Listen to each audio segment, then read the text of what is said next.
அப்பச்சி எது கடை விட்டுறோம்? சாமிக்கு பசிக்குமா? உன் வீட்டுல ஒருவர் சோறு திங்கற கூடவே நான் அத்தோணம் இல்லாம போயிட்டனா?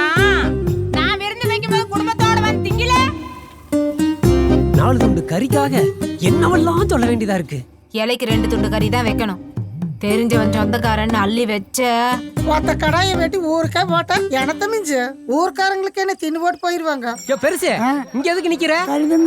கருதிங்க வா. கருதிங்கிற அளவுக்கு உனக்கு பல்லு இல்ல. நான் என்ன விருந்துக்கு அப்படின்னு நாக்க தொங்க போட்டு அலையறவன் நினைச்சிட்டியா நீ?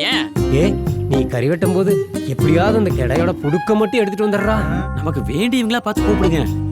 வந்து சாப்பிட்டு போலவே நமக்கு என்ன விருந்தா போட போறாங்க? அப்ப யாரும் சாமி கும்பிட வரல. சாமி இங்கதான் இருக்கு. கறி இருக்குமா? எடா விருந்து நீ எத்தனை மைல் கத்த பரவாச்சா நடந்தே வரும்டா. பார்க்கலாம்டா. என்னை உட்பட்டு எப்படி கருதிங்கிறீங்கன்னு பார்க்காலோட